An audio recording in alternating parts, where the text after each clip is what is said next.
சிறிய ஜெபத்தை ஏறெடுத்து பின்பு தேவனுடைய செய்தி கடந்து செல்லும். பரலோகத்தில் இருக்க எங்கள் நல்ல பிதாவே, தகப்பனே, இதோ இந்த வாரத்தின் முதல் நாளிலே உம்மை பற்றி தெரிந்து கொள்ளும், உம்மை பற்றி பாடவும் இந்த பந்தியில் கை வைக்கவும் கூடியிருக்கிறோம். தகப்பனே, கூடியிருக்கிற நாங்கள் ஒரே சிந்தையாக ஒரே உள்ளத்தோடு நாங்கள் உம்மை துதிக்குமாறும் ஆராதிக்குமாறும் நீரே எங்களோடு இருந்து எங்களை வழிநடத்துமாறும் கேட்டுக்கொள்வேன். தகப்பனே, இதோ தகப்பனே, அடியேன் பேச இருக்கிறேன். தகப்பனே, நான் அல்ல தகப்பனே, நீரே என் வாயை திறக்கிறேன். தகப்பனே, உம்முடைய வார்த்தைகள் நான் பேச இருக்கிறேன். தகப்பனே, நீரே வழி நடத்தும், காத்துக்கொள்ளும். வியாவும் எங்கள் ஆண்டவர் வச்சு மீட்பெரும் குரும் ராஜாவுமா இருக்கிற இயேசு கிறிஸ்து நாமத்தினாலே கேட்டுக்கொள்ளும் நல்ல பிதாவே.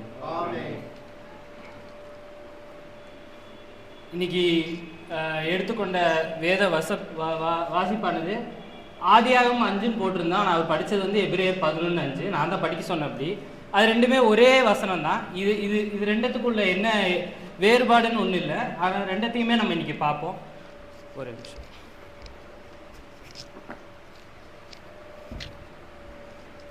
திரும்ப எபிரேயர் 11:5 படிக்குமாறு கேட்டுக்கொள்ளும். விசுவாசத்தினாலே ஏனோக்கு மரணத்தை காணாதபடிக்கு எடுத்துக்கொள்ளப்பட்டால் போதுமானது. இந்த டாபிக் உள்ள போறதுக்கு முன்னாடி இன்னைக்கு ரொம்ப விசேஷமான நாள்னு நினைக்கிறேன். என்ன நாள்? ஈஸ்டர். நம்ம வரும்போது நீங்கள் பார்த்தீங்கன்னா தெரியும், ஒரு சர்ச்சிலையும் அவ்வளோ கோலாகலமாக இருக்கும். லைட்டும் டெக்கரேஷன். நேற்று நைட்லேயே பார்த்துருந்தீங்கன்னா தெரியும். நேற்று நைட் நான் வெளியே வரும்போதே பார்த்தேன். ஆனால் இங்கே மட்டும் எதுவும் டெக்கரேஷனே இல்லை அப்படிங்கிற மாதிரி ஒரு வருத்தமாக என்னன்னு தெரியல. ஆனால் ஈஸ்டருங்கிறது எதை கொண்டாடுறாங்க? உயிர்த்தெழுதலை கொண்டாடுறாங்க. நான் வேலை செஞ்ச கம்பெனியில் வந்து என்னோடய மேனேஜர் வந்து ஒரு ஜெர்மனிக்காரர். அவர் ஒரு 45 வயசு ஜெர்மனிக்காரர். ரொம்ப ஸ்ட்ரிக்டான ஆள். அவர் வந்து ஒரு நாள் லீவே எடுக்க மாட்டார். நீங்கள் பார்த்தீங்கன்னா வருஷத்தில் அத்தனை நாள் ஒரு உடம்பு சரியில்லைனாலும் வீட்டில் இருந்துட்டு எனக்கு சொல்லுவார், அன்பு இதெல்லாம் முடிச்சிரு அப்படின்னு காலையில் சொல்லுவார். திரும்ப மத்தியானம் ஃபோன் பண்ணிட்டு முடிச்சிட்டியான்னு கேட்பார். அவ்வளோ ஸ்ட்ரிக்டான ஆள். ஆனால் அந்த ஈஸ்டர் அப்போ மட்டும் ஒரு வாரம் லீவ் எடுத்துருவார். இந்த ஒரு வாரம் பயங்கர கொண்டாட்டமாக இருக்கும். இது வந்து அந்த ஜெர்மனி ஆஸ்திரியா அந்த நாடுகளில் இருக்கிறவங்க கிறிஸ்மஸோட ஈஸ்டர் ரொம்ப இதாக கொண்டாடுவாங்க. அவங்கள பொறுத்த வரைக்கும் ஈஸ்டருங்கிறது ஒரு பெரிய திருவிழா மாதிரி. ஒரு வாரம் ஒரே அசைவ விருந்தாக தான் இருக்கும்.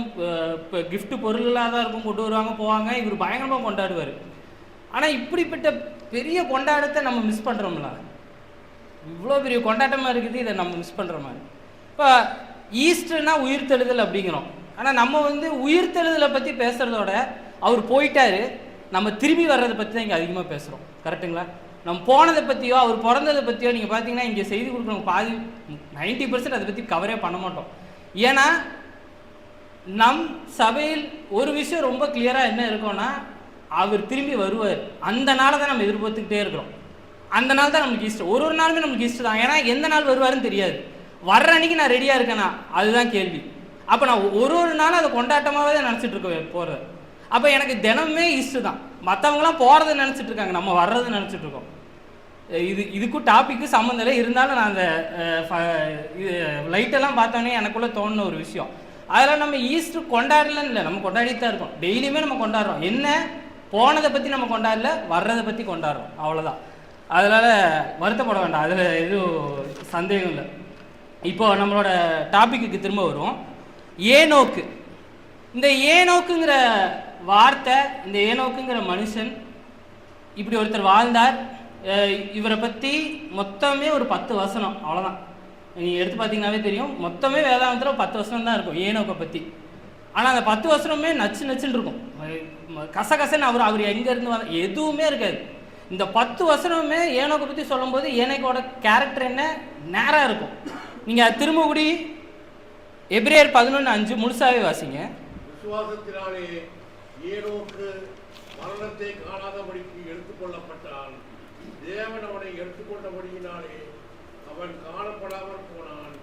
அவன் தேவனுக்கு பிரியமானவன் என்று அவன் எடுத்துக்கொள்ளப்படுவதற்கு முன்னமே சாட்சி பெற்றான். இப்ப ஆதியாகமம் 5:21 படிக்க.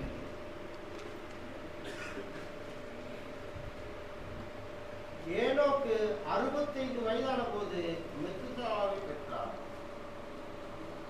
அடுத்த வசனம். ஏனோக்கு மெத்துசலாவை பெற்றார். 300 வருஷம் தேவனோடு சந்தித்துக் கொண்டிருந்து குமாரரையும் குமார்த்திகளையும் பெற்றார். போதுமானது. இது ஏனோக்கை பற்றி இங்கே தான் ஆரம்பிக்குது. அப்போ இந்த ஏனோக்குங்கிறவர் யார்? ஏன் ஏனோக்கை தேவன் எடுத்துக்கொண்டார்? அவர் மரணத்தை சந்திக்கலை. வேதாமத்தபடி 2 மனுஷர்கள் தான் மரணத்தை சந்திக்காம நேரடியாக தேவனிடத்தில் போனாங்க. ஒன்று ஏனோக்கு, இன்னொன்று யாருங்க? மோசே மரித்தார். எலியா. 2 பேர் தான் மரணத்தையே பார்க்காம நேரம் எடுத்துக்கொள்ளப்பட்டாங்க. எலியா எடுத்துக்கொண்ட சம்பவமானது அவர் மட்டும்தான் இருந்தார். தீர்க்கதரிசிகளில் அவர் தான் கடைசி. அந்த ராஜா துரத்துறாரு. எலியா வந்து தேவன் எடுத்துக்கொள்ளணும்னு ஒரு திட்டம் எடுத்துக்கொண்டார். ஆனால் ஏனோக்கை ஏன் எடுத்துக்கணும்? நீங்கள் நல்லா பார்த்தீங்கன்னா அங்கே ஒரு சம்பவமே நடந்திருக்காரு. திடீர்னு ஒரு நாளே அவர் பாட்டுக்கு சாப்பிட்டாரு, வெளியே வந்தார், திடீர்னு எடுத்துக்கொள்வார். இதை படிக்கும் போதே எனக்குள்ள ஒரு சந்தேகம் என்னன்னா, ஏன் ஏனோக்கை எடுத்துக்கணும்? எலியாவை எடுத்துக்கிறது ஒரு காரணம் இருந்துச்சு. நம்ம விசுவாசத்தின் முக்கியமான ஆள் இயேசு கிறிஸ்து. அவரே மரணத்தை சந்திச்சார், அவரே நேராக எடுத்துக்கொள்ளப்படல. ஆனால் அப்போ மோசேவா இருக்கட்டும், இப்போ மோசேவே கேள்வி கேட்பார், என்ன கருத்துற, நான் இவ்வளோ கஷ்டப்பட்டு இவங்கெல்லாம் கூப்பிட்டு வந்தேன், என்னை கூட மரணத்தை பார்க்க வச்சுட்டீங்க, ஆனால் ஏன் ஏனோக்க மட்டும்? ஏன்னா ஏனோக்கு அப்புறம் தான் நோவா, அதுக்கப்புறம் தான் மோசே எல்லாரும் வராங்க. ஆனால் இந்த ஏனோக்கை மட்டும் மரணத்தை பார்க்கவே இல்லை. அப்போ அங்கே ஏதோ ஒன்று நடந்திருக்குது. ஏதோ ஒரு ஏனோக்கோட ஒரு பாதை ரொம்ப செம்மையானதாக இருக்கும். அவர் ஏதோ ஒரு விஷயத்தில் கரெக்டாக இருந்திருக்கிறார். அதனால தான் மரணத்தை பார்க்காம நேராக போயிருக்காரு. கரெக்டுங்களா? இதை தான் நம்ம இன்னைக்கு பார்க்க போகிறோம். ஸோ இதை பற்றி பார்க்கறதுக்கு முன்னாடி ஏனோக்கு யார்? ஏனோக்கோட வம்சாவளி பார்த்தீங்கன்னா படிப்போம். அதை பற்றி ஆதாம் ஏவாள், ஆதாமும் ஏவாளும் இருக்காரு. நான் ஒரு இது மாதிரி சொல்கிறேன், நான் டைம் காரணமாக ஃபுல்லாக படிக்க வேண்டாம். ஆதாம் ஏவாள். ஆதாமுக்கு 2 பேர் பிறக்கிறாங்க, காயின் ஆபேல். துரதிருஷ்டவசமாக ஆபேல் இறந்துடுறாரு. காயின் வந்து பாவத்தின் சம்பளமாக துரத்தி விட போகிறாரு. மற்ற குழந்தைகளும் ஆதாம் ஏவாளுக்கு பிறக்கிறாங்க. சேத்துங்கிற ஒரு குழந்தை பிறக்கிறது. அதை பற்றி நம்ம படிப்போம். ஆதியாகமம் 4ஆம் அதிகாரம் 26ஆம் வசனம். சேத்துக்கும் ஒரு குமாரன் பிறந்தால் அவனுக்கு ஏனோஸ் என்று பெயர். இதுக்கு முன்னாடி பார்த்தீங்கன்னா சேத்து வந்து ஆதாம் ஏவாளுக்கு பிறக்கிறாங்க. சேத்துக்கு அப்புறம் பிறந்தவர் யாருங்க? ஏனோஸ். இதே காயின் சைடு பார்த்தீங்கன்னா காயினுக்கும் ஒரு மகன் பிறக்கிறார். அவருக்கு பேர் என்னன்னு பார்ப்போம். 17ஆம் அதிகாரம் 4ஆம் அதிகாரம் 17ஆம் வசனம். காயின் தன் மனைவியை அறிந்தால் அவன் கர்ப்பவதியாகி ஏனோக்கை பெற்றாள். இந்த ஏனோக் நம்ம படிக்கிற ஏனோக் கிடையாது, இதில் கன்ஃபியூஸ் பண்ண வேண்டாம். இது காயினுக்கு பிறக்கிற ஒரு ஏனோக்கு. அடுத்தது ஏனோக்கு யார் பிறக்கிறான்னு பார்ப்போம். இது காயின் வம்சாவளி வராது. அடுத்தது அப்படியே படிங்க.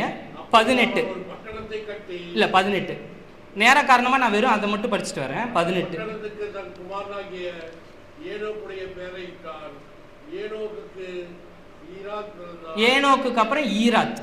அடுத்தது ஈராத்துக்கு அப்புறம் அதுக்கப்புறம் மெகுவேல். அடுத்தது அப்படியே படிங்க. மெகுவேல் வேலை பெற்றார். இங்கே நிறுத்திக்கலாம். அப்போ காயினோட வம்சாவளி என்னன்னு பார்த்தீங்கன்னா, காயின் ஏனோக்கை பெறாரு, ஏனோக் ஈராத்தை பெறாங்க, ஈராத் மெகுவேலை பெறாரு, மெகுவேல் மெத்துசுவேலை பெறாங்க, மெத்துசுவேல் கடைசியான லாமேக்கை பெறாரு. நான் ஏன் இதை சொல்றேன்னா, இதில் ஒரு முக்கியமான விஷயம் இருக்கு. இந்த லாமேக் பற்றி லாமேக் வந்து ஆதாம்லேருந்து 7வது தலைமுறை. இது காயினோட வம்சாவளி. அப்படியே சேத்தோட வம்சாவளி பார்த்தீங்கன்னா, காயினும் சேத்தும் அண்ணன் தம்பி தான். சேத்தோட வம்சாவளி பார்த்தீங்கன்னா, சேத் ஏனோஸை பெறாங்க, ஏனோஸ் கேனானை பெறார், கேனோன் மகளேசன் பெறாரு. இது அதில் இருக்கு, வசனத்திலே இருக்கு. மகளேசேன் யாரேத்தை பெறாரு, யாரேத் ஏனோக்கை பெறாங்க. இங்கே தான் நம்மளோட ஏனோக்கு வர்றாரு. அந்த ஏனோக்கும் இந்த ஏனோக்கும் ஒன்றும் இல்லை. ஏனோக்கும் லாமேக்கும் 7ஆம் தலைமுறை. ஆதாம் ஏவாளிலிருந்து 7வது தலைமுறை. அவங்களோட முன்னோர்கள் ஆதாம் ஏவாள். லாமேக்குங்கிற பேர், இவங்க 2 பேரும் ஒரே காலகட்டத்தில் தான் வந்திருக்காங்க, லாமேக்கும் ஏனோக்கும். லாமேக்குங்கிறோட பேருக்கு அர்த்தம் என்னன்னு பார்த்தீங்கன்னா, இருள், அழிவு. அதான் அந்த பேரோட அர்த்தமே. நீங்கள் இப்போ எடுத்து பார்த்தீங்கன்னா தெரியும். அந்த லாமேக்கு எப்பேற்பட்டவராக இருந்திருக்காருன்னு பார்ப்போம். இது ஏனோக்குக்கு போகிறதுக்கு முன்னாடி லாமேக்கை பற்றி தெரிஞ்சுக்கிட்டு ஏனோக்குக்கு போவோம். 19 படிங்க. இப்போ 19ஆம் வசனம், 4ஆம் அதிகாரம் 19ஆம் வசனம். லாமேக்கு 2 ஸ்திரீகளை விவாகம் பண்ணினான். ஒருத்திக்கு ஆதார் என்று பெயர், மற்றொருத்திக்கு பில்லாள் என்று பெயர். போதுமானது. இது வரைக்கும் 2 ஸ்திரீங்கிற ஒரு பேரே வராது. நீங்கள் நல்லா பார்த்தீங்கன்னா லாமேக்கு தான் அங்கே அதை ஆரம்பிச்சிருக்காரு போல. நீங்கள் லாமேக்குன்னு வரும்போதே இதுக்கு முன்னாடி எல்லாம் ஆதாம் ஏவாள் ஒரு பொண்டாட்டி தான் வந்திருக்கும். இந்த லாமேக்கில் இருந்தால் இந்த பல பொண்டாட்டிகள் ஆரம்பிச்சிருக்கும் போல. அது அவர் தான் ஆரம்பிச்சு வச்சிருக்காரு. நீங்கள் நல்லா பார்த்தீங்கன்னா இதுக்கு முன்னாடி அந்த மாதிரி வசனமே வராது. லாமேக்குன்னு ஆரம்பிக்கும் போதே லாமேக்கு சொல்லும் போதே 2 பொண்டாட்டிங்கிற மாதிரியே சொல்கிறாங்க. அடுத்தது படிங்க. ஆதாள் யாபாலை பெற்றாள். அவன் கூடாரங்களில் வாசம் பண்ணுகிறவர்களுக்கு மந்தை மேய்க்கிறவர்களுக்கும் தகப்பனானவன். போதுமானது. 24ஆம் வசனம்.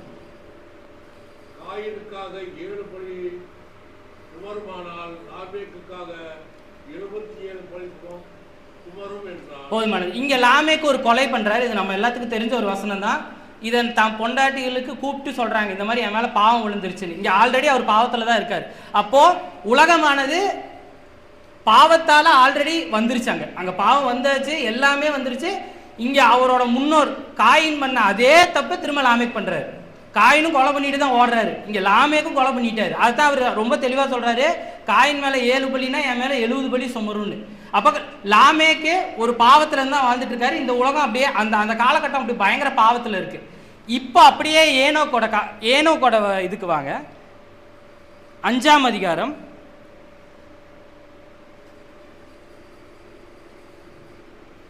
21ஆம் வசனம். இப்போ ஏனோக்கு 65 வயதான போது மெத்தூலாவை பெற்றாள். 22 மெத்தூலாவை பெற்றபின் 300 வருஷம் தேவனுடைய சஞ்சரித்துக் கொண்டிருந்து குமாரரையும் குமார்த்திகளையும் பெற்றார். இது ஏனோக்கை பற்றிய ஒரு இது.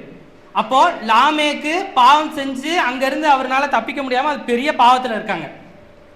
அதே காலகட்டத்தில் வாழ்ந்த ஏனோக்கு தேவனோட சஞ்சரித்துட்டு இருந்தார். இதுக்கு முன்னாடி இருந்த எல்லாரும் மரணிக்கிறாங்க. இது வசனத்தை பார்த்தீங்கன்னா லைனாக வரும். ஆதாம் குமார்த்தியை பெறாரு, மரணிக்கிறாரு. அவரோட வயசு இருக்கும், எல்லாருமே மரணிச்சுட்டு வராங்க. கரெக்டாக ஏனோக்கு கிட்ட வரும்போது அந்த மரணங்கிற வார்த்தையே இருக்காதுங்க. நீங்கள் கவனிச்சு பார்த்தீங்கன்னா அதுக்கப்புறம் மெத்துசலா அவரோட பையன் கூட மரணம். அது அவர் தான் அதிக வருஷம் வாழ்ந்தவர், அவரும் மரணம். ஆனால் ஏனோக்கு முன்னாடி ஏனோக்கு பின்னாடி தான் வரும். ஏனோக்கு மரணமே இருந்திருக்காது. அப்போ நமக்கு மரணமே இல்லாத ஒரு வாழ்க்கைன்னா எவ்வளோ சந்தோஷமா இருக்கும். இது வந்து நினச்சி பார்க்கவே நம்மளுக்கு ரொம்ப சந்தோஷமா இருக்கும். ஆஹா, நம்மளை நேராக எடுத்துக்க போகிறாங்க, நம்மளுக்கு மரணம்னு ஒன்று இல்லை அப்படின்னு நினைக்கும் போதே நம்மளுக்கு ஒரு சந்தோஷம் இருக்கும். ஏன் அப்போ ஏனோக்கு மட்டும் அப்படி இருக்குது, நம்மளுக்கு இல்லையா? இன்னைக்கு நம்ம இதை குறித்து தான் பார்க்க போகிறோம். அப்போ ஏனோக்கு ஒரு நீங்கள் நல்லா பார்த்தீங்கன்னா அதே வசனத்தில் 24 முதல் பார்ட்டு மட்டும் படிக்கும், முதல் பகுதி மட்டும் போதுமானது. அவர் சஞ்சரித்து கொண்டு இருக்கையில் எடுத்துக்கொள்ளப்பட்டார். அப்போ ஏனோக்கு தேவனோட ஒரு க்ளோஸான ஒரு ரிலேஷன்ஷிப்லேயே இருந்திருக்காரு. இதுலேருந்து நம்மளுக்கு அதுதான் புரியுது. அப்போ ஏனோக்கு நடந்த பாதை, அந்த பாதையின் முடிவு என்ன? மரணமே இல்லை. ஏன்னா அவர் நடந்து வந்த பாதையில் அவருக்கு மரணமே கிடைக்கலங்க. அங்கே அப்படியே எடுத்துக்கொள்ளப்பட்டார். அப்போ அது என்னவான ஒரு பாதை? அந்த பாதையில் நம்ம நடந்தோம்னா நம்மளுக்கும் மரணம் இருக்காதா? இதை பற்றி தான் இன்னைக்கு பார்க்க போகிறோம். அப்போது முதலாவது நம்ம ஏனோக்கின் வாழ்க்கையிலிருந்து தெரிந்து கொள்ள சில விஷயங்கள். முதல், நான் சொன்ன மாதிரி ஏன் அந்த லாமேக்கோட விஷயத்தை சொன்னேன்னா, ஏனோக்கு வாழ்ந்த காலம் மிகவும் கொடுமையான காலம்.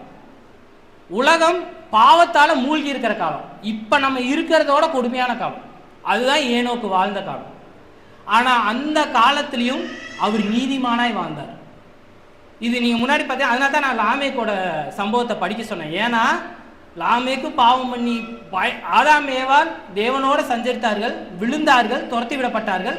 அங்கேயே பாவம் ஆரம்பிச்சிருச்சு. அதுக்கப்புறம் எல்லாருமே பாவத்திலே இருக்கிறாங்க. ஆனால் இந்த ஏனோக்கு மட்டும் ரொம்ப தனி மனிதனாக தெரிஞ்சிருக்காரு. இவர் இப்படி தனியாக தெரிஞ்சங்காட்டி தான் அவர் நடந்த பாதை செம்மையான பாதையாக இருந்தங்காட்டி தான் தேவன் அவரை எடுத்துக்கொண்டார். இதை பற்றி அப்போ இந்த பாதை தான் ரொம்ப முக்கியம். இவர் வந்து 1 வருஷம் 2 வருஷம், இப்போ நம்ம ஆயுஸ்லாம் 70 வயசு அவ்வளோதான். மிஞ்சி போனால் பலத்தால் 70-75 வயசு. ஆனால் இவர் 365 வருஷமும் தேவனோட நடந்திருக்காரு. நீங்கள் யோசிச்சு பாருங்களேன், ஒரு மனுஷன் நம்ம இன்னைக்கு ஞாயிற்றுக்கிழமை வரோம், இன்னைக்கு கொஞ்சம் உற்சாகமாக இருப்போம், அடுத்த நாள் அப்படியே டவுன் ஆகும். ஆனால் ஒரு மனுஷன் 365 நாள் 12 மாதம் 7 நாள் 24 மணி நேரம் தேவனோட நடந்தாருன்னா அது எப்பேற்பட்ட ஒரு பாதையாக இருக்கும். எந்த இடத்துலையுமே அவர் தவறாம நடந்திருக்காரு, எந்த இடத்துலையுமே விழுகல, ரைட்டு போல லெஃப்ட் போல நேராக போயிட்டு இருக்காரு. அப்பேற்பட்ட பாதையில நம்ம நடக்கணும்னா நம்மளோட குணாதிசயங்கள் எப்படி இருக்கணும்? அப்ப ஏனோக்க மாதிரி தான் நம்ம இருந்தா நம்ம அவர் பாதையில நடக்கலாம் இல்லைங்களா? அதான் விஷயம். ஆக்சுவலா இப்ப நான் ஏனோக்க மாதிரி நடக்கணும்னா ஏனோக்கு எப்படி நடந்தார்? அடுத்த கேள்வி அதான் வரும் நம்மளுக்கு எல்லாத்துக்கும். இப்ப ஏனோக்கு ஏதோ ஒரு பாதையில் நடந்திருக்கார், அதனால அவருக்கு கிடைச்சது நித்திய ஜீவன், அதாவது மரணம் இல்லாமல் வாழ்க்கை, அப்படியே எடுத்துக்கொள்ளப்பட்டார். அப்ப நான் அப்படி நடக்கணும்னா 365 வருஷம் வேண்டாம், 70 வயசு வரைக்கும் நான் நடக்கணும் அப்படின்னா நான் என்ன மாதிரி என்னோட குணாதிசயங்கள் இருக்கணும்? நான் அப்படி எப்படி நடந்தா தேவனுக்கு பிரியமா இருக்கும், அவர் என்னை எடுத்துக்கொள்வார். இதை குறித்து தான் நம்ம மேற்கொண்டு பார்க்க போறோம். வாசிப்போம். ஆதியாகமம் 3ஆம் அதிகாரம் 12ஆம் வசனம்.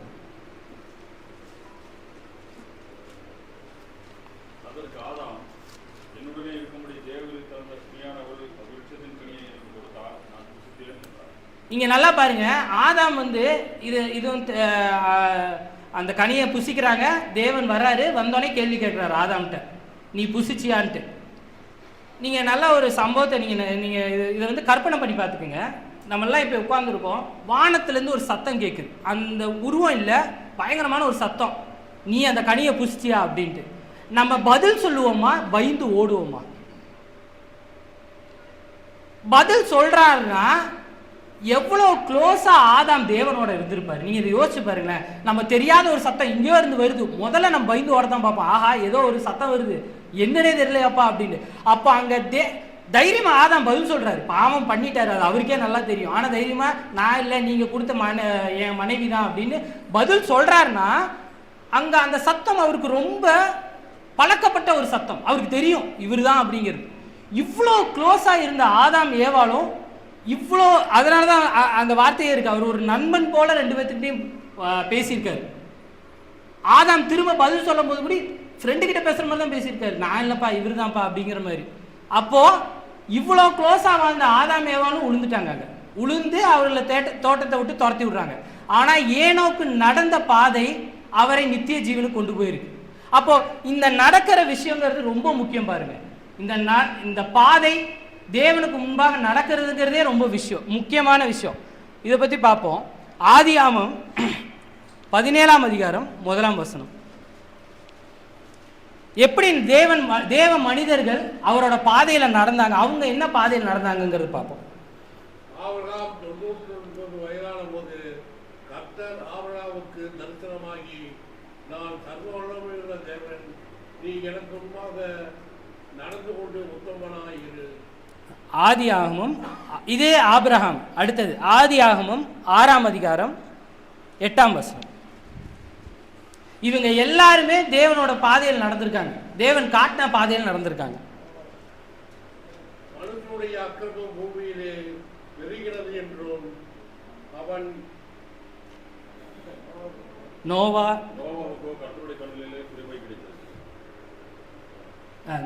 தேவனோடு 6, 8, 9.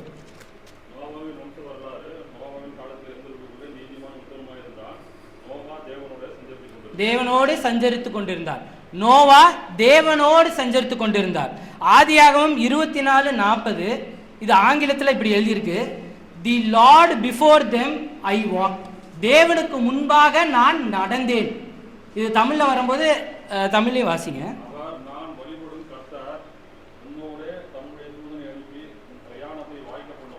போதுமானது. அதாவது இது ஆங்கிலத்தில் படிக்கும் போது நடந்துருதுன்னே வரும், பாதையினே வரும். அப்போ இந்த நடக்கிறதுங்கிறது ரொம்ப முக்கியமான விஷயம். தேவன் அதை ரொம்ப உற்று பார்க்கிறார். நம்ம ஒவ்வொருத்தரும் நம்மளோட பாதையில எவ்வளோ சீரா நடக்கிறோம், எவ்வளோ நேரா நடக்கிறோம் அப்படிங்கிறத ரொம்ப முக்கியமா இருக்குது பாருங்க. இப்போ அடுத்தது நம்ம பார்ப்போம். அப்போ இந்த ஏனோக்கு நடந்த பாதையில் அவர் இடரல்ல அப்படிங்கிறதுக்கு ஒரு முக்கியமான இது அதே அதிகாரம் எபிரேயர் 11:5. அது படிக்க வேண்டாம், இருந்தாலும் நம்மளுக்கு அது திரும்ப கடைசியில் நம்ம வரும்போது படிக்கலாம். அப்போது இந்த ஏனோக்கு வாழ்ந்த நாளில் இவர் காணாமற் போகிறார், ஒரு நாளில் காணாமற் போகிறார். அது எப்படின்னா அந்த ஜலப்பிரளயம் வர்றதுக்கு கொஞ்சம் வருஷத்துக்கு முன்னாடி இவர் காணாமல் போகிறார். இவரோட மகன் தான் மெத்துசலா, மெத்துசலாவோட மகன் தான் நோவா. இவங்க காணாமல் போகிறாரு. இவர் ஒரு நாள் திடீர்னு வெளியே வர்றாரு, தேவன் அப்படியே எடுத்துக்கொள்கிறாரு. அப்போது இவர் எடுத்துக்கொள்ளப்பட்ட இவர் நடந்த பாதையானது எவ்வளவு செம்மையாக இருந்தால் இப்படி எடுத்துக்கொள்ளப்பட்டிருப்பார். இதுக்கு முக்கியமான ஒரு முதல் இல்லை நான் முக்கியமானதுன்னோட முதல் கேரக்டரிஸ்டிக்ஸ், இந்த மாதிரி பாதையில் ஒரு மனுஷன் நடக்கணும்னா முதல் தகுதி என்ன? கலாத்தியர் 5:6. இதுதான் முதல் தகுதி. இந்த பாதையில் நான் நடக்கணும், எனக்கு நித்திய ஜீவன் வேணும், அதாவது அவரை மாதிரியே நான் எடுத்துக்கொள்ளணும்னா இதுதான் முதல் தகுதி. கலாத்தியர் 5:6. கிறிஸ்து இயேசுவினிடத்தில் யுத்த சேதம் இல்லாமையும் ஒன்றுக்கும் உதவாது அன்பினால் கிரியை செய்கிற விசுவாசமே உதவும். முதல்ல இந்த விசுவாசம் தான் உதவும். என்ன விசுவாசம்?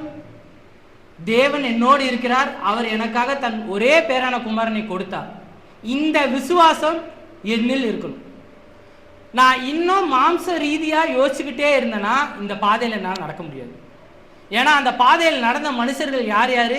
ஏனோக்கு, யோபு, ஆபிரகாம், மோசே. நான் அந்த பாதையில் நடக்கணும்னா முதல்ல எனக்கு இருக்கிற தகுதி, இவங்க எல்லாத்துக்கும் இருந்த முதல் தகுதி என்னன்னா, தேவனோட சஞ்சரித்தார்னா என்ன அர்த்தம்னா அவங்க விசுவாசித்தார்கள். தேவன் ஒருத்தர் இருக்கார். நம்மளுக்குலாம் இப்போ கையில் பைபிள் இருக்கு, அந்த காலத்தில் அதெல்லாம் கிடையாது. அவங்க விசுவாசித்தார்கள், அவங்க முன்னோர்களை விசுவாசித்தார்கள். மோசே விசுவாசித்தார், அவர் எங்கேயோ இருந்தார், தேவன் சொன்னார் நீ போனார். அதுதான் விசுவாசம்.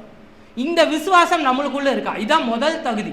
அந்த பாதையில் நீங்கள் ஃபர்ஸ்ட் ஸ்டெப் எடுத்து வைக்கணும்னா அந்த முதல் ஸ்டெப்பே விசுவாசம். இந்த விசுவாசம் நமக்குள்ள நிறையா, அதாவது முழுமையாக வரணும் அப்படின்னா இதை நீங்கள் விட்டீங்கன்னா முழுமையாக வந்துடும். ரோமர் 8:8 நம்மளுக்கு தெரிஞ்ச வசனம் தான், இருந்தாலும் படிக்கும்.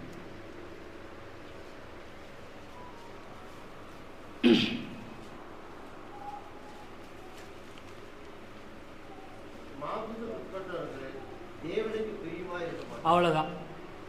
உங்கள் மாம்ச கிரியைகளை பற்றியே நீங்கள் யோசிச்சுட்டு இருந்தோம்னா நம்ம இந்த விசுவாசம் நமக்குள்ள முழுசாக இல்லைன்னு அர்த்தம். எனக்குள்ளே இருக்குது, ஒரு 20% இருக்குது, 30% இருக்குது. அது அப்பப்போ கம்மியாகும், அப்பப்போ ஜாஸ்தியாகும். இல்லை, அது ஏனோக்கு அப்படி நடக்கலை. ஏனோக்கு அப்படி 100% அவரோட பாதையில் நடந்திருக்காரு. 100% விசுவாசமாக இருந்திருக்காரு. என் கூட வேலை செய்கிற ஒரு ஜூனியர் பையன் இருக்கான், ஒரு 2 வருஷம் எக்ஸ்பீரியன்ஸ்டு. என்னோட டீம் தான் அந்த பையன், திருச்சிக்கார பையன். அவன் நீங்கள் என்ன சொன்னீங்கன்னாலும் புலம்புவான். நீங்கள் என்னடா பண்ணுற அப்படின்னா, ஏதோ போகுது சீனியர் அப்படிமா. என்னடா சம்பளம் வந்துருச்சா? ஏதோ சம்பளம் வந்துச்சு சீனியர்னா. மாத கடைசியில் ஏதோ எதை நீங்கள் கேட்டிங்கனாலும் அவன் இதே, அதாவது சிந்தனை ஃபுல்லாக பிரச்சனைகளை மட்டும்தான் யோசிச்சுட்டு இருப்பான். நீங்கள் ஏதாவது சரி நல்லபடியாக முடிச்சிருக்கடா, இது வரைக்கும் முடிச்சிட்டீங்களா? இல்லை, என்ன இவ்வளோ இருக்கே அப்படிமா. அப்போது நம்மளோட சிந்தை பாவமான விஷயங்களையோ இருளை நோக்கி இருந்தால் நம்மளோட பாதையும் அந்த இருளே போயிடும். நீங்கள் என்னைக்கு வெளிச்சத்தை நோக்கி நடக்கிறீங்களோ அன்னைக்கே உங்களோட பாதை முழுசாக வெளிச்சத்துக்கு வந்துடும். நீங்கள் விசுவாசத்தில் 100% இருந்தாலே உங்கள் பாதை செம்மைப்படும். இதுதான் ரோமர் 8:8 முதல்ல ஃபுல் விசுவாசம் நமக்குள்ளே இருக்கணும்னா ரோமர் 8:8 திரும்ப கூடி படிங்க.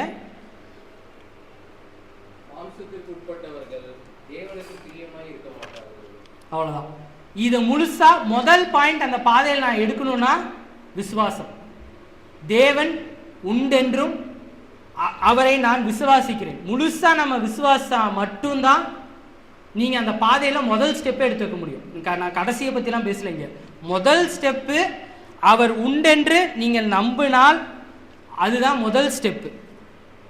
இதை இன்னும் கொஞ்சம் நம்ம இன்னும் ஆழமாக கூடி பார்க்கலாம். இது எப்படி இந்த மாதிரி ஒரு நம்பிக்கை? யாத்ராகமம் 3:14.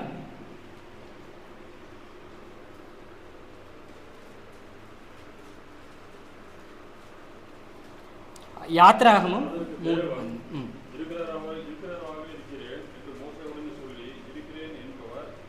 போதும்.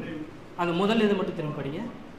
அப்பொழுது மோசே தேவனை நோக்கி, நான் இஸ்ரவேல் புத்திரரிடத்தில் போய் உங்கள் பிதாக்களுடைய தேவன் உங்களிடத்தில் என்னை அனுப்பினார் என்று அவர்களுக்கு சொல்லும்போது அவருடைய நாமம் என்ன என்று அவர்கள் என்னிடத்தில் கேட்டால் நான் அவர்களுக்கு என்ன சொல்லுவேன் என்றார்.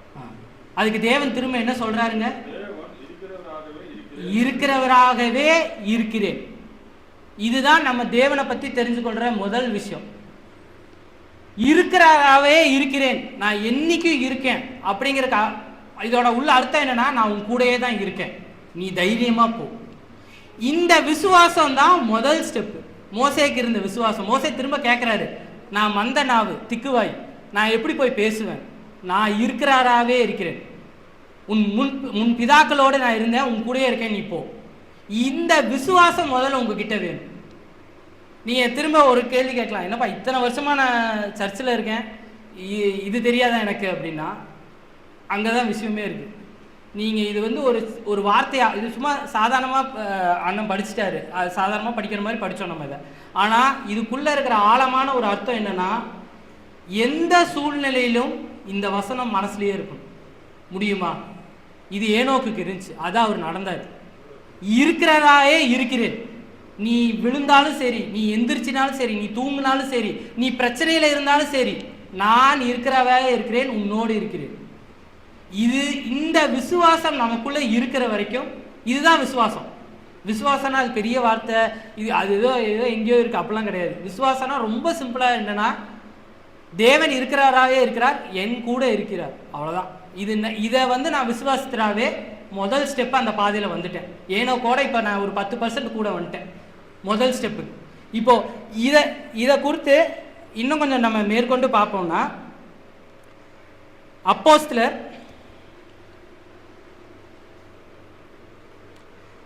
இந்த விசுவாசத்தை குறித்து தான் நம்ம பார்க்குறோம். அடுத்தது மேற்கொண்டு 17ஆம் அதிகாரம் 30-31. அப்போஸ்தலர் 17:30-31. இந்த விசுவாசத்துக்கு அடுத்த என்ன ஸ்டெப்பு?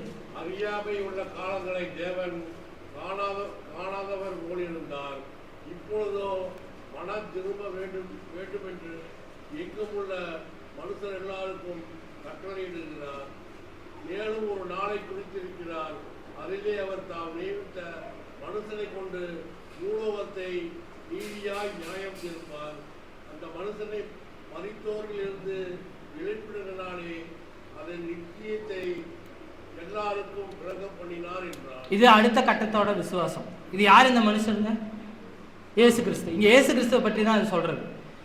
இவர் திரும்பி வந்து நம்ம நியாய தீர்ப்பான்னு நினைக்கிறது தான் விசுவாசம். அடுத்த விசுவாசத்தின் அடுத்த ஒரு 20%. ஏனோக்கு இதை நம்பினார். ஏனோக்கு தெரியும், ஏனோக்கு தன் மகனை மெத்துசலான்னு பேர் வைக்கும் போது அவருக்கு என்னங்க தெரியும்? அழிவுன்னு ஒன்று வரப்போகுதுன்னு தெரியும். ஏன்னா மெத்துசலாங்கிற பேருக்கு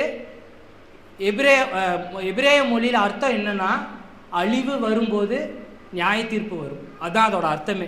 அப்போ ஏனோக்கு ஒரு விஷயம் என்ன நல்லா தெரிஞ்சுன்னா, அழிவு வரப்போகுது, ஜலத்தால் அங்கே அழிவு வரப்போகுது, அதனால தான் அந்த பேரை வச்சிருக்காரு பையனுக்கு, இல்லாட்டி அவர் பேர் வச்சிருக்க மாட்டார். அப்போ இந்த அழிவை குறித்து அவருக்கு தெரியும், நியாய தீர்ப்புன்னு ஒன்று வரப்போகுதுன்னு. நம் ஒருவருக்கும் இது தெரிந்திருக்க வேண்டும், இதை விசுவாசிக்க வேண்டும், எந்த தருணத்திலையும் இதை விசுவாசிக்க வேண்டும். நம்ம விசுவாசிக்கிறோம், அதனால தான் ஞானஸ்தானம் எடுத்தோம், அதனால தான் உள்ளே வந்தோம். ஆனால் எப்பொழுதும் விசுவாசிக்கிறோமா? ஏனோக்கு மாதிரி 365 வருஷம், அத்தனை வருஷம் வேண்டாம், 70 வயசு, ஒரு நிமிஷமும் நம்ம இதை விசுவாசிக்கிறோமா? இல்லை ஏதாவது பிரச்சனை வரும்போது என்னத்தப்போ, நானும் எல்லாம் விசுவாசித்தேன், நானும் சர்ச்சுக்கு போனேன், ஆனால் எனக்கும் பிரச்சனைகள் தான் இருக்குது, உலக மனுஷனோட எனக்கு நிறையா பிரச்சனை இருக்குது, இது நானே அடிக்கடி நான் சொல்லுவேன். இல்லை நம்ம கூட இருக்கிறவனோட பக்கத்து வீட்டுக்காரனோட நம்மளுக்கு பிரச்சனை அதிகமாக இருக்குன்னு, அது கிடையாது விஷயம். அங்கே விசுவாசம் தான் முக்கியம். நீங்கள் நிறையா பிரச்சனைகள் இருக்கும்போது தான் இன்னும் அதிகமாக விசுவாசிக்கணும், யோபு மாதிரி. இதுதான் விசுவாசத்தின் அடுத்த கட்டம், அந்த பாதையில் அடுத்த விஷயம். அப்போ இவர்கள் எல்லாருமே விசுவாசித்தார்கள். எபிரேயர் 1:1.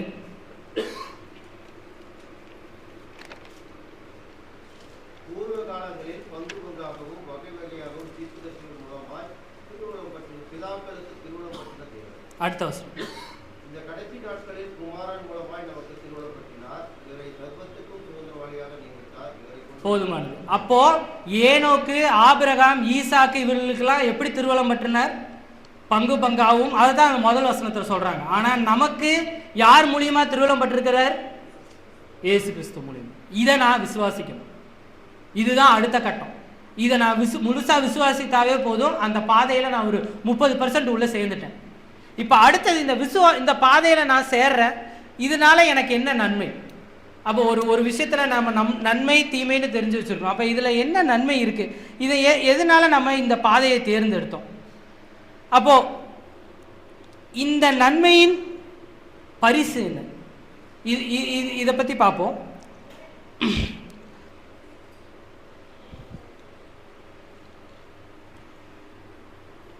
இந்த பாதையானது உங்களுக்கு ஒரு ரட்சிப்பை கொடுக்கிறது. ஏனோக்கு கொடுத்த ரட்சிப்பு மாதிரி இந்த ரட்சிப்பு. அப்போ அவரோட பாதையில் நடக்கும்போது நம்மளுக்கு மிகப்பெரிய ஒரு ரட்சிப்பு கிடைக்குதுங்கிறது தெரியுது. அப்போ இதை பற்றி, இது ஏன் இந்த பாதையில் நடக்கிறாங்க அப்படிங்கிறத பற்றி தாவீது சாலமோனுக்கு ஒரு அறிவுரை சொல்றாரு. 1 நாளாகவும் 28:9. இப்போ நான் அவர் பாதையில் நடக்கணும்னா அவரை தேடணும். அது அவர் எவ்வளோ அழகா சொல்றாருங்கிறத பார்ப்போம். 1 நாளாகமம் 28:9. என் குமாரனாகிய சாலமோனே, நீ உன் பிதாவின் தேவனை அறிந்து அவரை உத்தம இருதயத்தோடு உற்சாக மனதோடு சேவி. கர்த்தர் எல்லா இருதயங்களை ஆராய்ந்து நினைவுகளின் தோற்றங்கள் எல்லாம் அறிகிறார். நீ அவரை தேடினால் உனக்கு தென்படுவார். அவரை தேடினால் நீங்க உங்க பாதையில சும்மா பாதையில நான் போறேங்கிறது விஷயம் கிடையாது. நீங்க தேடணும். அவரை தேடினால் நீங்கள் நிச்சயமாக கண்டடைவீங்க. சங்கீதக்காரன் தாவீது இப்படியா சொல்றார். 119:10. சங்கீதம் 119:10. என் முழு இருதயத்தோடும் உம்மை தேடுகிறேன், என்னை உமது கற்பனையை விட்டு வழி தப்பி விடாதீர்கள். அப்படிதான் இருக்கணும். நீங்க உங்க பாதையில நடக்கிறதுனா உங்க முழு இருதயத்தோடு தேவனை தேட வேண்டும். இதுதான் ஏனோக்கு செஞ்சார். அவர் முழு இருதயத்தோட தேடினார், சஞ்சரித்தார். அது அப்படிதான் போட்டிருக்கு. நடந்தார், சஞ்சரித்தார். அதாவது அவர் அதே பாதையில் நடந்தார். நீதிமொழிகள் 8:17. இதுல எப்படி தேடி இருக்காருன்னு பாருங்க. என்னை சிநேகிக்கிறவர்களை நான் சிநேகிக்கிறேன், அதிகாலையே என்னை தேடுகிறவர்கள் என்னை கண்டடைவார்கள். தேவன் நம்ம இடத்தில் அவரை தேடணும் தான் அவர் எதிர்பார்க்கிறார். இவன் என்னை தேடுறானா, என்னை நாடி வரானா, நான் காட்டின பாதையில என்னை பார்த்துட்டே வரானா, இதைத்தான் தேவன் எதிர்பார்க்கிறார். ஏனோக்கு தேடினார். அந்த 365 வருஷமும் அவர் தேவனோடு சஞ்சரித்து வந்தார். ஒரு நிமிஷம் கூட மாறல. நம்மளாலே முடியும். ஒரு மனுஷனால அப்படி வாழ முடிஞ்சுன்னா நம்மளாலே முடியும். அது ஒரு முன்மாதிரி தான். ஏனோக்கு ஒரு முன்மாதிரி. இது ஏன் ஏனோக்கை பற்றி நம்ம இவ்வளோ பேசுகிறோன்னா, ஏனோக்கு ஒரு முன்மாதிரி. அவர் வாழ்ந்த காலமும் நம்ம வாழ்ந்த காலமும் ஒரே காலம்தான். அவர் வாழ்ந்த காலத்துலேயும் பாவம் இருந்திருக்கு. அங்கேயும் அரசு பெரிய பிரச்சனை, குழப்பங்கள், கொலை எல்லாமே இருந்திருக்குது. அவர் அவ்வளோ பிரச்சனைக்கு நடுவில் வாழ்ந்துட்டு இருக்காரு. ஆனால் அவர் நேர் பாதையில் நடந்திருக்காரு. அப்போ ஏனோக்கு விதிவிலக்கு இல்லை. ஏனோக்கு ஏதோ ஒரு மேலேருந்து வந்த மனுஷன், அவர் தனி மனுஷன் அப்படி கிடையாது. ஏனோக்கு ஒரு மனுஷன் தான். அவர் நம்ம வாழ்ந்த மாதிரியே தான் அவரும் வந்திருக்காரு. ஆனால் அவரோட பாதை இடல் எங்கேயும் போல, அவர் நேராக பார்த்து நடந்துக்கிட்டே போனார். நீங்களும் நானும் இப்படி நடக்கிறோமா? இதுதான் கேள்வி. இப்படி நடக்கிற பட்சத்தில் நமக்கு என்ன கிடைக்கும்? மிகப்பெரிய ரட்சிப்பு ஏனோக்கு கிடைச்ச மாதிரி. அப்போ நான் இப்படி நடக்கிற விஷயத்துல நான் எவ்வளோ ஒரு கேர்ஃபுல்லாக நடக்கணும், எவ்வளோ ஜாக்கிரதையாக நடக்க வேண்டும். ஏன்னா இது நம்ம சொல்கிறோம், ஆனால் இது சாதாரண விஷயம் கிடையாது. நம்ம நடக்கும்போது மிகவும் ஜாக்கிரதையாக நடக்க வேண்டும். அப்படி நடக்கும் பட்சத்தில் நமக்கு என்ன ஒரு பலன் உண்டு? சங்கீதம் 58:11.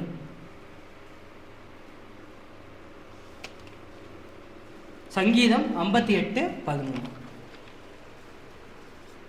அப்பொழுது மெய்யாய் நீதிமானுக்கு பலன் உண்டென்றும் மெய்யாய் பூமியிலே நியாயம் செய்கிற தேவன் உண்டென்றும் மனசு சொல்லுவான். அப்போது நமக்கு பலன் உண்டு.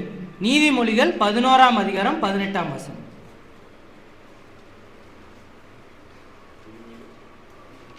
நீதிமொழிகள் 11:18.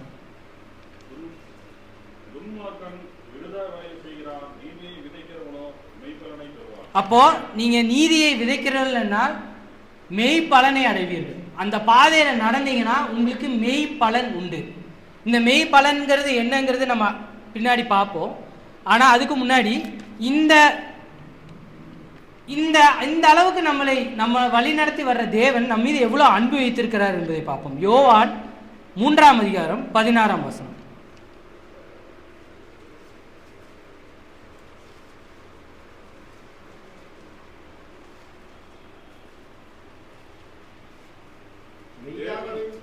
தேவன் தம்முடைய ஒரே பேரான குமாரனை விசுவாசிக்கிறவன் எவனோ அவன் கெட்டு போகாமல் நித்திய ஜீவனை அடையும்படிக்கு அவரை தந்தருளை இவ்வளவாய் அன்பு கூர்ந்தார். அப்போ நம் மீது இவ்வளோ அன்பு வைத்திருக்கிறார். அதனால தான் அவர் நம்ம அந்த பாதையில் நடக்க சொல்றாரு. வேற ஒண்ணுமே கிடையாது. இப்போ அவருக்கு ஏனோக்கு நடந்த மாதிரி நம்ம ஏன் நடக்கணுங்கிறத அவர் எதிர்பார்க்கிறாருன்னா, நீ நடந்தால் உனக்கான நித்திய ஜீவன் உண்டு. நீ முதல்ல அதுக்கு ரெடியா இருக்கியா? நம்ம விசுவாசித்தோம், சபைக்குள்ள வந்துட்டோம், இப்போ நம்ம பாதையை ஆரம்பிச்சிட்டோம், நம்ம நடக்க ஆரம்பிச்சிட்டோம், அவரை நோக்கி நடக்க ஆரம்பிச்சிட்டோம். ஆனால் இடறோம். ஏதோ ஒரு பிரச்சனை வரும்போது கீழே விழுகிறோம், சைடு வாங்குறோம், ஏதோ ஒரு ஷார்ட்கட்டில் பூந்து வந்துடலாமான்னு பார்க்குறோம். தேவன் அதை விரும்புறது இல்லை. தேவன் நேராக ஒரு விஷயத்தை என்ன சொல்கிறாங்க, நீ ஏனோக்கு மாதிரி நட, நீ அங்கே நடக்காது, அங்கே போகாது, இங்கே அதனால தான் நம்ம ஆயுசு நாட்களில் கூட குறைச்சிட்டாரு. இன்னமும் 300 வருஷம்லாம் இவன் தாங்க மாட்டான், அட்லீஸ்ட் ஒரு 70 வயசு வரைக்குமாச்சும் நடந்தால் கூட போதும், தூக்கிடலாம் அப்படின்ட்டு அவர் ரொம்ப ரெடியாக இருக்கிறாரு. அவர் எவ்வளோ ரெடியாக இருக்கிறாருன்னா, நீங்கள் உங்கள் பாதையில் முதல் ஸ்டெப் எடுத்து வச்சிங்கன்னா அடுத்த ஸ்டெப் அவர் எடுத்து வைக்கிறதுக்கு உதவி பண்ணுறாரு. ஆனால் முதல் ஸ்டெப் நீங்கள் தான் வச்சாகும். ஏனோக்கு அவர் வச்சாரு, தேவன் வழி நடத்தினார். நம்மளோட முதல் ஸ்டெப்பை தேவன் ஆல்ரெடி வச்சுட்டாரு. எப்பங்க வச்சார்? இயேசு கிறிஸ்துவை கொடுத்து அவர் வச்சுட்டார். நம்ம பாவத்தை கழுதி ஆல்ரெடி கொண்டு வந்து நிறுத்திட்டார். இந்த ரேஸ் ஓடும்போது ஸ்டார்டிங் பாயிண்ட்டுமாங்க, ஆரம்பித்த இடம் முடிகிற இடம். இந்த ஸ்டார்டிங் பாயிண்ட் கிட்ட ஒரு லைன் வரைஞ்சிருப்பாங்க, அதுலேயே நம்பர் எழுதியிருப்பாங்க. அந்த லைனை தாண்டியே நம்மளை கொண்டு வந்து நிறுத்திட்டார். மற்றவங்களோட நம்ம லைனை தாண்டி தான் நிற்கிறோம், நம்ம மற்றவங்களோட முன்னாடி தான் ஓட ஆரம்பிச்சிருக்கோம்.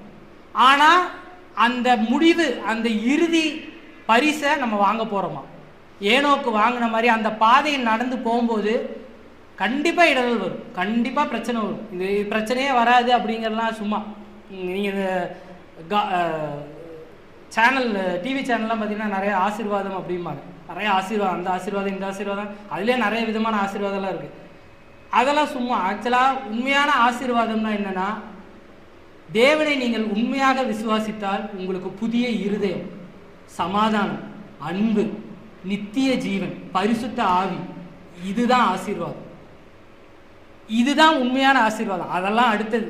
நீ வசனத்திலே அதான் போட்டிருக்கு, முதலாவது நீங்கள் தேவனுடைய ராஜ்யத்தை தேடுங்க, உங்களுக்கு கொடுக்க போகிற ஆசீர்வாதம், அவர் ஆசீர்வாதம் பேசுறதே இதுதான். சமாதானம், புதிய இருதயம், ரட்சிப்பு, இதெல்லாம் தான் ஆசீர்வாதம். அதுக்கு அடுத்த வர்ற உலக விஷயம்லாம் அதுக்கு அடுத்தது தான். இது உங்களுக்கு கிடைக்கணும்னா அந்த பாதையில் நீங்கள் நேராக நடந்தால் ஆகணும். அங்கே வழியே கிடையாது, அங்கே ஷார்ட்கட்டுன்னு ஒன்று கிடையவே கிடையாது. இதை நீங்கள் நடந்தீங்கன்னா தேவன் உங்களோடு நடக்கிறார், உங்களோட சஞ்சரிக்கிறார். எப்படி ஆதாமோட பேசினாரோ ஆதாமோட பேசினார், ஏனோக்கோட பேசியிருக்கார். ஏனோக்கு சஞ்சரித்தார்னு என்னங்க பேசுறது, டெய்லியுமே பேசியிருப்பார். நம்ம பேசணும், நம்ம நடக்கிறோம், நம்ம அந்த பாதையில் நடந்தோம்னா நமக்கு நிச்சயமாக ஏனோக்கு மாதிரியே நம்மளையும் எடுத்துக்கொள்வார். அடுத்ததாக மத்தேயு 6:33.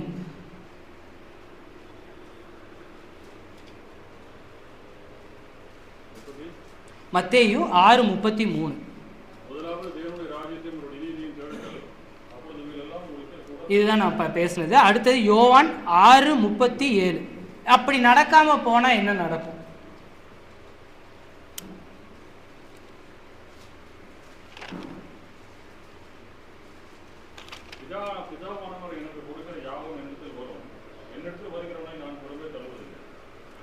என்னிடத்தில் வருகிறவனை நான் புறம்பே தள்ளுகிறது இல்லை. அப்படின்னா வராதவனை நான் என்ன பண்ணுவேங்க? அதுக்கு ஆப்போசிட். நீ என்னோட வரலினா உன்னை புறம்பே தள்ளிடுவேன். புறம்பேனா நரகம் தான், அதுதான் புறம்பே. வேற அங்கே வேற என்ன வார்த்தையும் போட முடியாது. நீ என்னோடு வந்தினா, என்னோடு நடந்தினா உன்னை என்னோடு வைத்துக்கொள்வேன். அப்போ இந்த பாதையானது, இந்த வழியில் நான் நடக்கிறேன் அப்படிங்கிறதுல ஆமோஸில் ரொம்ப அழகாக சொல்லியிருப்போம். இந்த பாதையில் நடக்கும்போது நம்ம எப்படி இருக்கணுங்கிறது. ஆமோஸ் 3ஆம் அதிகாரம் 3ஆம் வசனம். இந்த பாதையில் நடக்கும்போது நம்ம எப்படி இருக்கணுங்கிறது.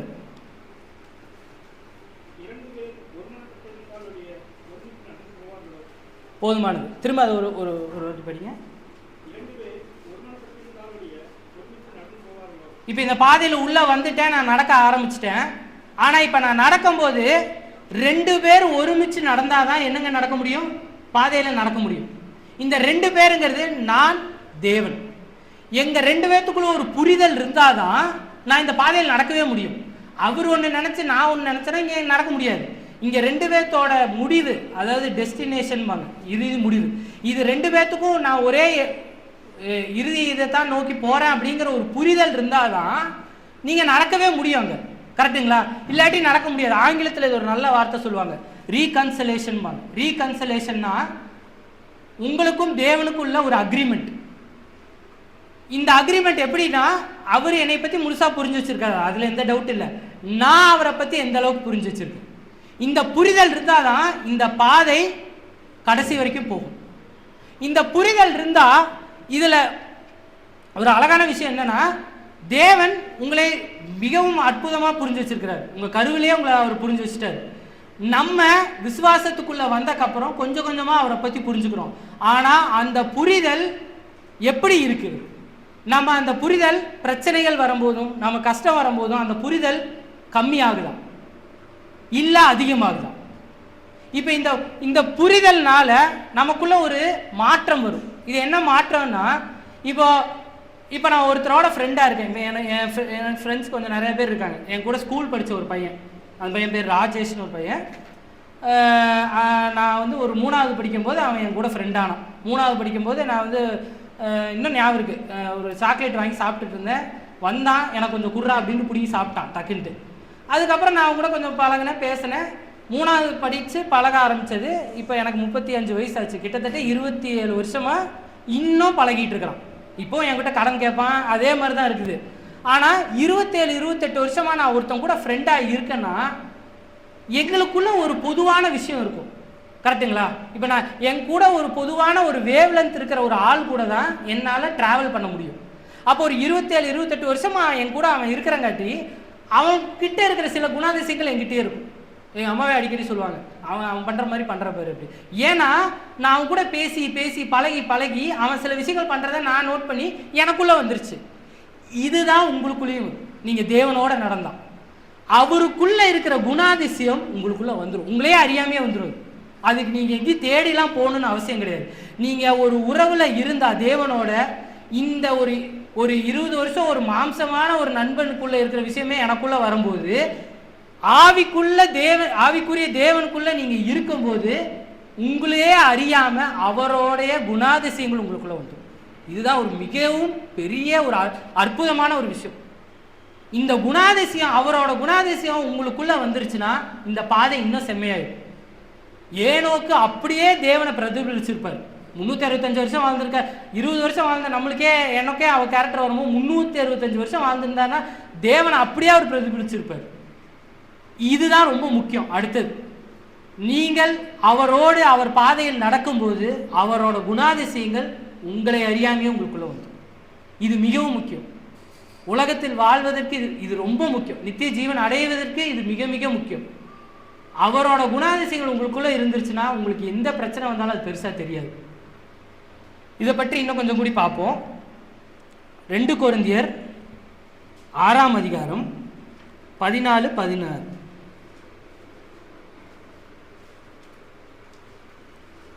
இந்த குணாதிசயங்கள் நம்மளுக்குள்ள இருந்தா தேவனுடைய ஆலயத்துக்கும் இஸ்ரவேலுக்கும் சம்பந்தம் எது? நான் அவர்களுக்குள்ளே வாசம் பண்ணவர்களுக்குள்ளே உலாவி அவர்கள் தேவனாய் இருப்பேன், அவர்களின் ஜனங்களாய் இருப்பார்கள் என்று தேவன் சொன்னபடி நீங்கள் ஜீவனுள்ள தேவனுடைய ஆலயமாய் இருக்கிறீர்களே. போதுமானது. இதுதான் ஜீவனுள்ள தேவனுடைய ஆலயம். ஏன் அப்படி சொல்றாருன்னா அவரோட கேரக்டரிஸ்டிக்ஸ் நம்மளுக்குள்ள வந்துருச்சு. அவரோட குணாதிசயங்கள் நமக்குள்ள இருந்தாதான் ஆலயம். அப்போ நீங்கள் அந்த ஆலயமா இருக்கிறங்காட்டி உலகத்தாருக்கும் உங்களுக்கும் ஒரு பெரிய வித்தியாசம் வந்துடும். அதுதான் அங்கே மேலே படிக்கிறோம். தேவன் நீதியின் பாதையில் நடக்கிறார். அப்போ அவரோட குணாதிசயம் இருக்கிற நம்ம எப்படி நடப்போம்? நீதியின் பாதையில் தான் நடக்கணும், வேற வழி கிடையாது நம்மளுக்கு. அவரோட குணாதிசயம் இருந்துச்சுன்னா, அவர் நீதிமானா இருந்தா நம்ம யாரு? அவர் நீதிமான். அப்ப நம்ம அது ரொம்ப யோசிக்கிறோம். அந்த வார்த்தையை சொல்கிறக்கே ரொம்ப யோசிக்கிறோம். இல்லை நானுமே அப்படிதான். ஏன் நீதிமான் அப்படின்னா நம்ம பின்னாடி திரும்பி பார்ப்போம். நான் நம்மளை இல்லை, யாரையோ கூப்பிட்றாங்க பின்னாடி யாரையோ. ஏன்னா இந்த நீதிமானுங்கிற வார்த்தை பாருங்களேன், அது சொல்லும் போதே அதில் ஒரு ரொம்ப மரியாதை வந்துடும் அந்த வார்த்தை மேலே. அது எங்கேயோ அது ஏன்னா பைபிளில் ஃபுல்லாகவே பாருங்களேன் நீதிமான்னாவே நம்ம மேலே தான் பார்ப்போம், நம்மளை பார்க்கவே மாட்டோம். நான் இப்போ சொல்லும் போது கூட ஆளாவது திரும்பி தான் பார்த்தீங்களே தவிர உங்களை பார்க்கல. ஏன்னா நம்ம நம்பவே மாட்டேங்கிறோம் நம்ம நீதிமான்னு. தேவன் நீதிமான், அவர் நடக்கிற பாதை வெளிச்சத்தின் பாதை, நீதியின் பாதை. நீங்க அதே பாதையில் நடக்கிறீங்க, அப்ப நீங்களும் நீதிமான். இதை முதல்ல நான் நம்பணும். நம்ம உடனே திரும்பி பார்க்கவே கூடாது. இங்க திரும்பி பார்த்தீங்கன்னா அவங்க நம்ம நடக்கிற பாதையே தப்புன்னு ஆகி போச்சு இல்லைங்க. இதை நம்ம முழுசா நம்பியே ஆகணும். இதை நீதிமான் அப்படின்னா ஐயோ இது பெரிய வார்த்தை, அதனால நம்ம இல்லை அப்படின்னு நினைச்சிடாதீங்க. நம்ம தான் அந்த நீதிமான். என்னைக்கு இயேசு கிறிஸ்துக்குள்ள வந்தோமோ, நம்ம ஆலயமா இருக்கிறோமோ, நம்ம தான் நீதிமான். 1 பேதுரு 2ஆம் அதிகாரம் 24ஆம் வசனம்.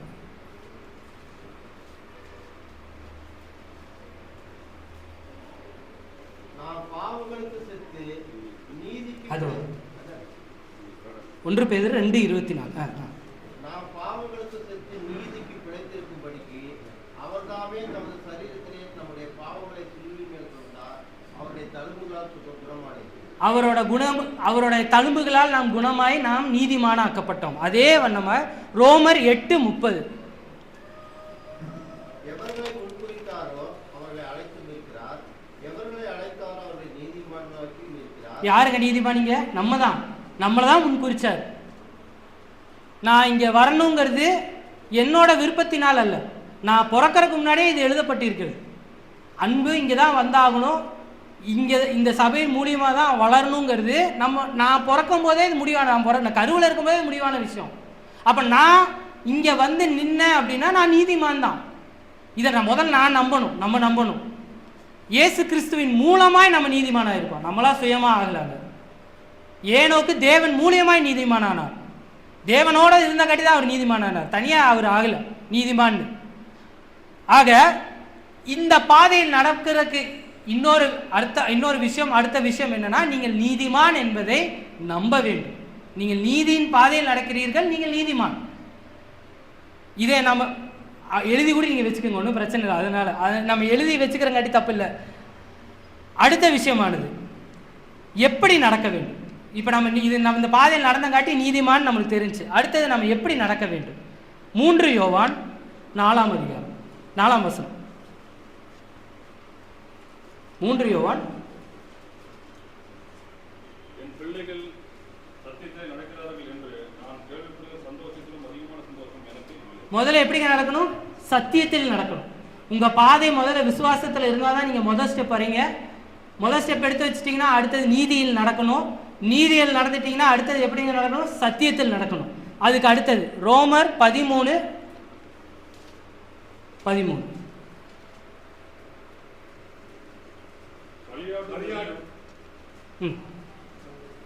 களியாட்டும் வெறியும் வேற்றுத்தனமும் காம விகாரமும் வாக்குவாதமும் பொறாமையும் உள்ளவர்களாய் நடவாமல் பகலிலே நடந்தவர்கள் போல சீராய் நடக்க கடவோம். இது அடுத்தது.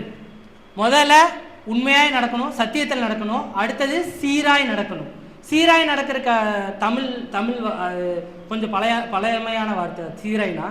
சீராய்னா ஒன்றும் இல்லை, ஸ்ட்ரெயிட்டாக வேறு ஒன்றுமே இல்லை. ஒரு புள்ளி இருக்குது. நீங்கள் இந்த ஒலிம்பிக்ஸ்லாம் பார்த்தீங்கன்னா ஆர்ச்சரி விடுவாங்க, அம்பு எய்வாங்க. அம்பு எய்யும் போது நடுவில் ரெட்டு கலர் இருக்கும், சுற்றி வட்டமாக இருக்கும்.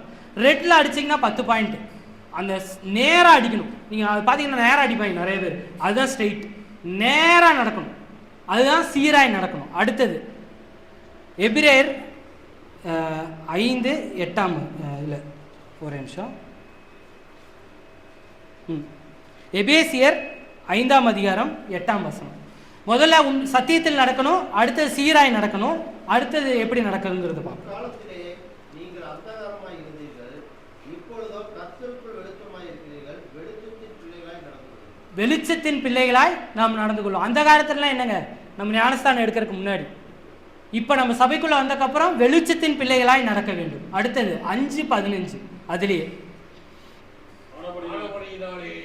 நீங்கள் ஞானமற்றவர்களைப் போல நடவாமல் ஞானமுள்ளவர்களைப் போல கவனமாய் நடந்து கொள்ள பார்த்து. அதே இதில் 2:10 எபேசியர் 2:10. ஏனெனில் நற்கிரியைகளை செய்கிறதற்கு நாம் கிறிஸ்து இயேசுவுக்குள் சிருஷ்டிக்கப்பட்டு தேவனுடைய செய்கையாய் இருக்கிறோம். அவைகளில் நாம் நடக்கும்படி அவர் முன்னதாக அவைகளை ஆயத்தம் பண்ணி இருக்கிறார். இப்படிதான் உங்கள் நடக்கை இருக்க வேண்டும், இப்படிதான் உங்கள் பாதை இருக்க வேண்டும். சத்தியத்தில் இருக்க வேண்டும். நீ நடக்கிறது சத்தியத்தில் நடக்க வேண்டும், வெளிச்சத்தில் நடக்க வேண்டும், சீராய் நடக்க வேண்டும். இதை எல்லாமே உங்கள் பாதையின் வழியாக இருக்கணும். பாதையில் போகும்போது நிறையா வழி இருக்கும். இந்த வழியில தான் போகணும், அப்போ தான் இலக்கை அடைக்க முடியுன்ற ஒரு மேப் வச்சுருப்பாங்க. நிறைய பழைய கால படத்துலலாம் பார்த்தீங்கன்னா மேப் வச்சு தான் போவாங்க. இப்போ தான் கூகுள் மேப் இருக்குது, அப்போல்லாம் வெறும் கையில் எழுதுகிற மேப்பு தான். அந்த பாதையில் போகிறோன்னா இந்த வழியில் தான் போயாகும். வெளிச்சத்தின் வழி, உண்மையின் வழி, சீராய் நடக்கணும். இப்படி நடக்கிறதுக்கு ஒரு முன்மாதிரி இருக்குது. 1 யோவான் 2ஆம் அதிகாரம் 6ஆம் வசனம்.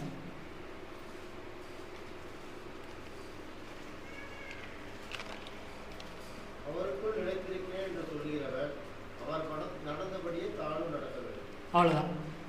இயேசு கிறிஸ்து ஆல்ரெடி நடந்துட்டு போயிட்டாரு. அவர் ஒரு பாதையை வச்சுட்டு போயிட்டார். ஏனோக்கு அந்த பாதை இல்லை. ஏனோக்கு வாழ்ந்த காலத்தில் அவருக்கு எப்படி நடக்கணும்னு கூட தெரியாது. ஆனால் அவர் புத்திமானாக இருந்திருக்கிறார், ஞானவானாக இருந்திருக்கிறார். இங்கே சொன்ன மாதிரி அவருக்கு தெரிஞ்சு என்னைய சுற்றி இருக்கிற நீங்கள் ஏனோக்கு சுற்றி எல்லாம் பாவம் தான் இருந்திருக்குது. அவர் மட்டும்தான் அங்கே நியாயமாக நடந்திருக்காரு, நீதிமானாக இருந்திருக்காரு. ஆனால் அவருக்கு பைபிள் இல்லை. அங்கே அவர் நல்லா கவனிச்சுக்கோங்க, அவர்கிட்ட பைபிள் இல்லை, எதுவுமே இல்லை. ஆனால் அவருக்கு தெரிஞ்சிருக்கு இந்த பாதையில் நடந்தால் தான் தேவனை சஞ்சரிக்க முடியும், தேவனோட சஞ்சரிக்க முடியும், நான் தேவனோட போக முடியும். அவருக்கு தெரியாது. அவர் பிறக்கும்போது அவர் நடக்கும்போது தெரியாது தேவன் வந்து அவர் மரணம் இல்லாமல் எடுக்க போறாரு. ஆனால் அவருக்கு அந்த பாதை தெரிஞ்சிருக்கு.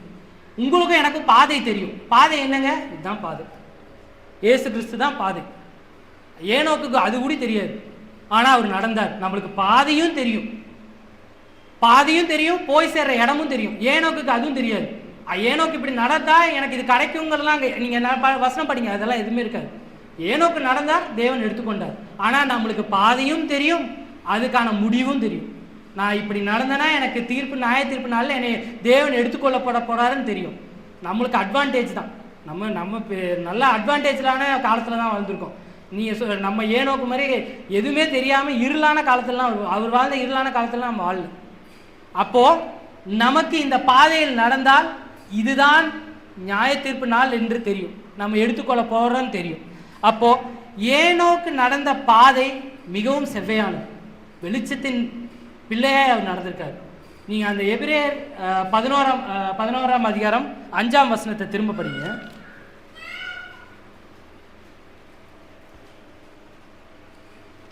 இல்லை, ஒரு நிமிஷம். எபிரேயரில் ஆதியாகமம் 5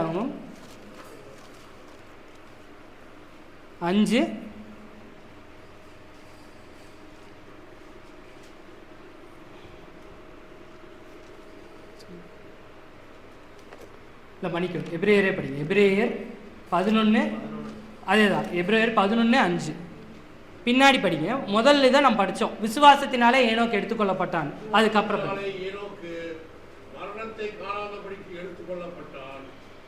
தேவன் அவனை எடுத்துக்கொண்டபடியினாலே அவன் காணப்படாமல் போனான்.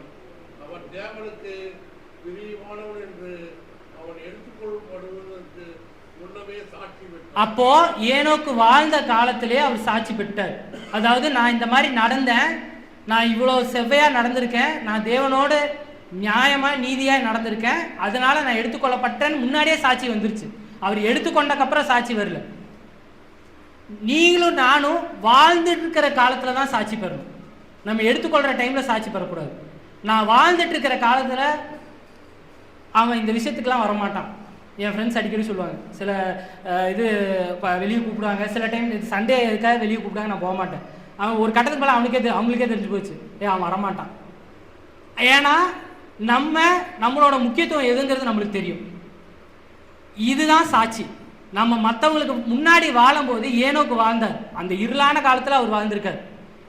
நீங்களும் நானும் வாழும்போது இந்த சாட்சியோட தான் வாழணும், வாழும்போதே சாட்சியோட வாழணும். நம்ம போய் ஒருத்தர்கிட்டையும் சொல்லணும்னு அவசியமே கிடையாது. ஏனோக்கு சொன்னார், இதை பின்னாடி பார்ப்போம். ஆனால் நீங்களும் நானும் சொல்லணும்னு வேண்டாம். நம்ம வாழ்கிற வாழ்க்கை, நம்ம போகிற பாதையை இன்னொருத்தங்க பார்த்தே பின்தொடர்ந்து வருவாங்க. இது நடக்கும், நிறைய பேருக்கு நடந்திருக்கு. நாம் எப்படி நடக்க வேண்டும் என்பதை தேவன் நமக்கு முன்மாதிரி வைத்து போயிருக்கார். அதைப்படி நடந்தோம்னாவே அடுத்தவங்க பார்த்து அதே பாதையில் வருவாங்க. கடைசியாக யூதா 14ஆம் வசனம். யூதாவில் ஒரே அதிகாரம் தான், 14ஆம் வசனம். ஆதாமுக்கு 7ஆம் தலைமுறையான ஏனோக்கு இவர்களை குறித்து இதோ எல்லோருக்கும் நியாயத்துக்கு கொடுத்ததற்கும் அவர்களில் அவபக்தி உள்ளவர்கள் யாவருக்கும் அவபக்தியாக செய்து வந்த சகல அவபக்தியான கிரியைகளும் நமக்கு விரோதமாய் அவபக்தியுள்ள பாவிகள் பேசுகிற கடின வார்த்தைகள் எல்லாவற்றிற்கும் அவர்களை கண்டிக்கிறதற்கும் ஆயிரமாயிரமான பசுத்தவான்களோடு கூட கர்த்தர் வருகிறார் என்று முன்னறிவித்தார். இந்த வசனத்தை நீங்கள் திரும்ப வீட்டில் போய் நிதானமாக படிச்சு பாருங்க. 4 வாட்டி இதில் அவபக்திங்கிற வார்த்தை வரும். 4 வாட்டி வரும். அவபக்தி அவபக்தி அவபக்தின்னு வரும். இன்னொரு விஷயம் இந்த வசனத்தில் நீங்கள் கவனிக்க வேண்டிய என்ன விஷயம்னா, ஏனோக்கு தீர்க்க தரிசனம் சொல்லியிருக்காரு. நீங்கள் கடைசி இதை மட்டும் படிங்களேன் திரும்ப. ஏனோக்கு தீர்க்க தரிசனம் தான் அங்கே சொல்லியிருக்காரு. அப்போது அவர் வாழ்ந்த காலத்தில் அவர் ஒரு தீர்க்க தரிசியாக இருந்திருக்கார். அந்த சுற்றி இருந்த மக்களுக்கு அவர் தீர்க்க தரிசனம் சொல்லியிருக்காரு. அழிவு வரப்போகுது, மனம் திரும்புங்க, அழிவு வந்துருச்சு, மனம் திரும்புங்கன்னு தீர்க்க தரிசனம் சொல்லியிருக்காரு. ஆனால் அவர் சொன்ன தீர்க்க தரிசனம், அவர் சொன்ன அழிவு ஜலப்பிரளயத்தை பற்றி இல்லை.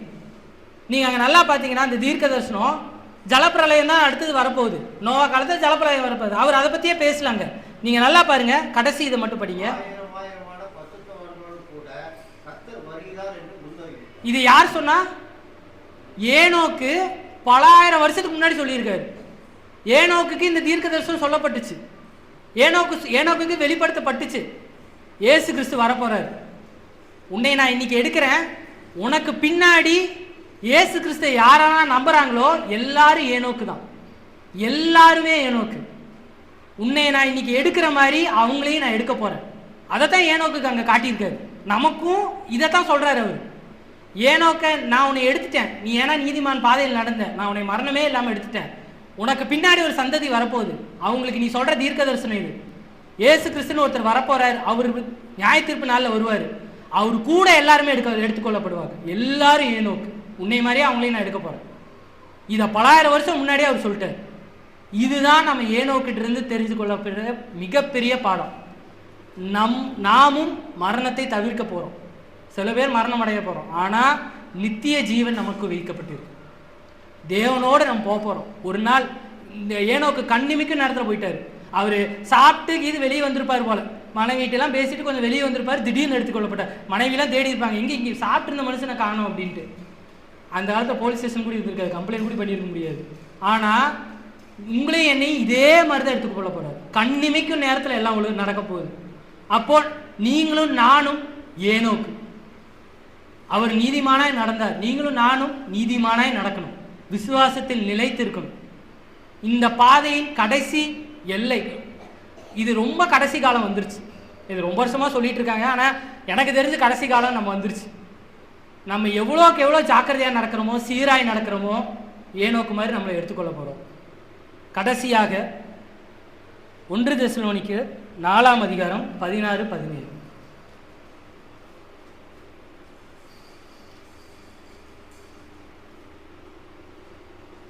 1 தெசலோனிக்கர் மரித்து பின்பு எழுந்திருந்தார் என்று விசுவாசிக்கிறோமே, அப்படியே இயேசுவுக்குள் நித்திரையடைந்தவர்களையும் தேவன் அவரோட கூட கொண்டு வருவார்.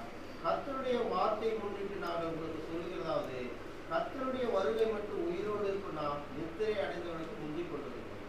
நாம் கடைசி வார்த்தை படி, ஏனெனில் கர்த்தர் தாம் நாம் நித்திரை அடைந்தவர்களுக்கு முந்திக் கொள்வதில்லை. அப்ப நம்ம உயிரோடு இருக்கும்போது தேவன் வந்தால் நம்மை அவர் அப்படியே எடுத்துக்கொள்ள போறார். ஏனோக்கு மாதிரி நம்மளும் ஏனோக்காக கூட ஏனோக்கு போய் பார்க்க போறோம். இந்த பாதையில் நாம் நடந்தால் நிச்சயமாக நம்மை உயிரோடு எடுத்துக்கொள்வோம். நியாய தீர்ப்பு நாள் நிச்சயமாக இதை நம்புவோம். பொறுமையாக கேட்ட உங்கள் அனைவரையும் தேவன் ஆசீர்வதிப்பார். சிறிய ஜெபத்தை